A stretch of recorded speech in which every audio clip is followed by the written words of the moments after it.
Welcome to my book channel.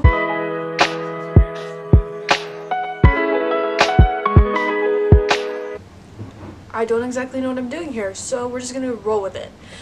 But basically, I don't even know what basically means. Basically, I'm supposed to be making posters and stuff right now, but instead I'm filming this video. So we're gonna talk about my 5-star reads so far of 2023, because I haven't read that many books, and the ones I have read that are 5 stars I think deserve to be talked about. So we're gonna do that. Oh, I'm so excited to talk about this. Okay, so literally I have no idea if my camera's focused or not, so just roll with it. I only have 3 5 stars from this year, and they are all pretty recent reads. I can't stop thinking about these, so we're just gonna dive right in. First, let's talk about the Chestnut Spring series. That whole series is a 5-star series for me.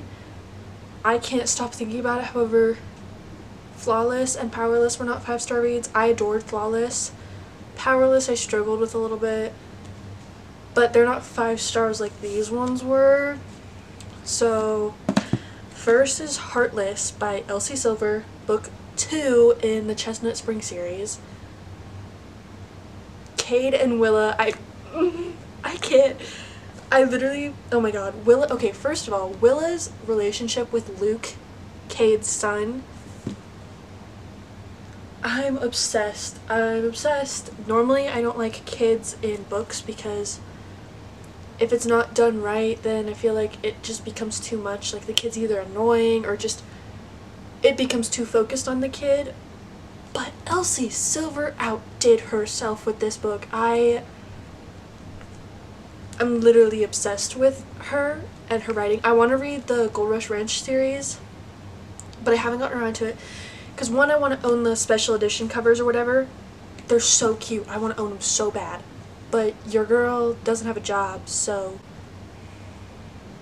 Basically, this story follows Cade and Willa. And it's dual POV, so you get Cade's perspective and you get Willa's. Willa is Summer. Flawless. Summer isn't Flawless. Is her best friend, and she comes out to do a nannying job because Summer lied and said that she was good with kids and Cade needed a babysitter, someone he could trust, and he trusts Summer, whatever. Willa comes out to be a nanny basically for Luke, and they're constantly bickering. Oh my god, the tension between them, literally I can't stop smiling thinking about it. But anyways, Willa comes out, nannies for Cade, they bicker, they end up falling in love. Just go read the series. Go read the series. Literally, Flawless was amazing too. I give Flawless 4 to 5 stars, but the tension and the bickering and all of it was amazing. So this is a 5-star read for me. Next is Reckless, book 4 in the Chestnut Spring series. I can't stop thinking about Theo in winter for the life of me. Theo, literally, I love him. He's just perfect. His humor, their banter, Okay, another thing is I'm not a fan of the pregnancy trope unless it's done right. If it's done right, it has so much potential. If an author does it right, it's so good. Elsie Silver did it right. Let's just say that. She did it so well. The book didn't focus too much on the kid, but it also didn't throw the kid out of the picture, even though it's a big part of the book. And Theo was just an amazing dad, and oh my god, their banter and they were bickering constantly, and I just ate it up. I was struggling with reading this because Powerless is a hockey ballerina romance. Basically, Sloane is a ballerina, Jasper's a hockey player, and it's a part of the Chestnut Spring series. However, it didn't feel like a country romance, and after reading Heartless, I was in my country era. Okay, I was cowboys. Powerless was a little bit too much city-ish for me, and that was not what I was in the mood to read. Along with it being childhood friends to lovers, I love childhood friends to lovers, but I have to be in the mood to read it. I was not in the mood to read it. I just wanted my cowboy romance. I literally, that's all I wanted, but it just felt too much city-ish to me. So going into this, I was struggling with reading it because that one kind of threw me in a slump a little bit, and also because before this book, I wasn't the biggest fan of winter because of Flawless. So I was also struggling because of that. Let's just say when I picked it up, I couldn't put it down. I could not put it down. Yeah. It was phenomenal. It was wonderful. And Hopeless comes out in October, I believe. You best believe I will be getting that mirror cover, the special edition, before it goes out of, like, print. Anyways.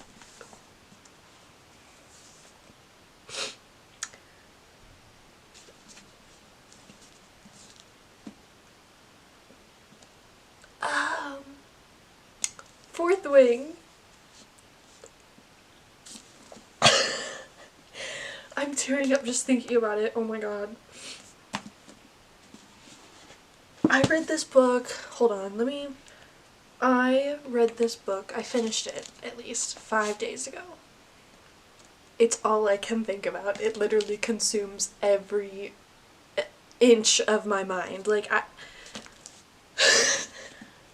Rebecca Yarros outdid herself. I have never read one of her books before. I own The Things We Leave Unfinished. I haven't read it, but I got it because I've heard it's really good. This was my first book that I read by her.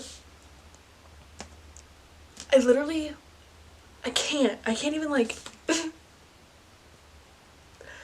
I love this book so much. I read this book in 2 days.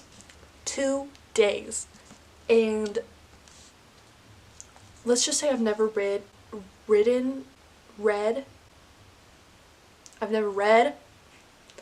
a fantasy book that fast. The other fantasy book that I read that, like, fairly fast was, okay, that's not even, like, the point of this video. I've read one other fantasy book fairly fast, but not as fast as I read this one. I could not put this book down. I was up until 3 in the morning each night reading it. I was literally losing my mind. I've never read a book twice. I've never reread anything. This book, I am fairly certain, will be the first book that I reread because it was, oh my god, I have video evidence of my jaw on the floor. I have video evidence of me sobbing my eyes out, and I also have video evidence of me reading the last page in this book.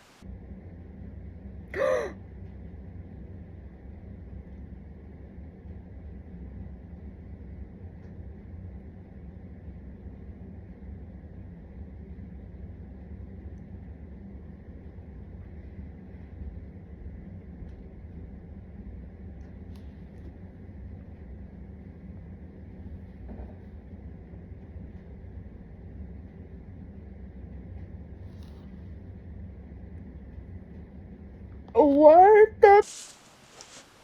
It just, oh my god, literally, I don't have any money, but you best believe I went straight to my mommy and I begged her to pre-order Iron Flame. Iron Flame has now been pre-ordered. My whole excuse was I had to wait 2 months for this book to come in the mail.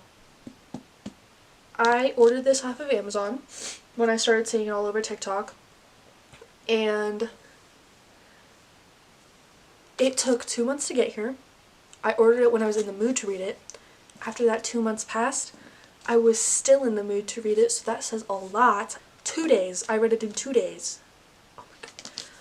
This book follows this girl. Her name's Violet, and she has a condition that makes her a lot weaker and more fragile than everyone else. My camera just literally shut off on me, so anyways. What I was saying was she's been training to go to the scribe quadrant, which is basically where all the, like, it's they're historians, librarians, they have all, like, their archives and all that stuff there, and that's what she's been training for her whole life with her dad, who passed away.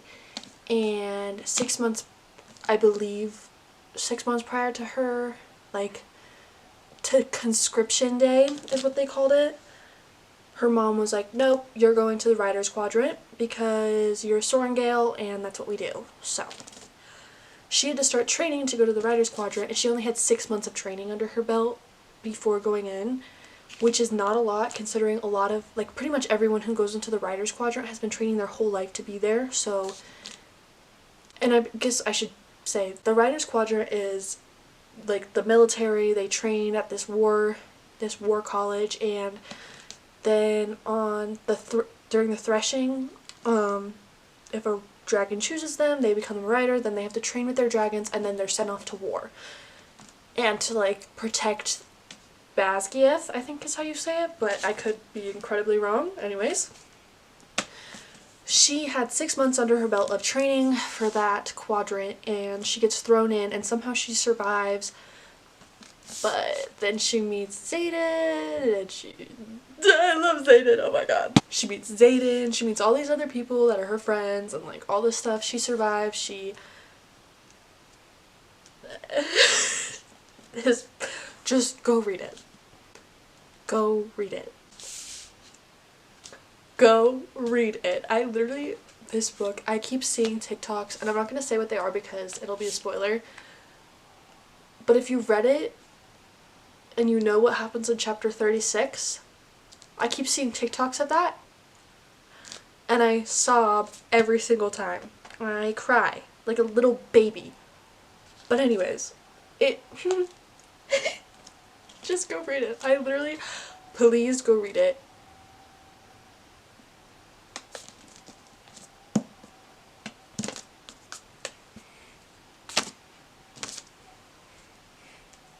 This is the one. Go read it. Oh my god. Those are my 5-star reads of this year, 2023. Only 3 5 stars.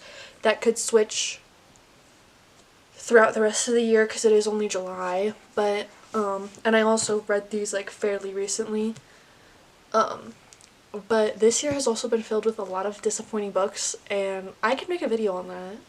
It's just been not an exciting year of books, and yeah, we're trying to, hopefully Fourth Wing was the start of a rise. I'm really hoping the rest of the year is filled with good books because I just can't do the bad books anymore. Okay. I'm sure many people love them, but they're just not for me. But yeah, like, those are my 5-star reads. So I'll see you guys next time. Bye!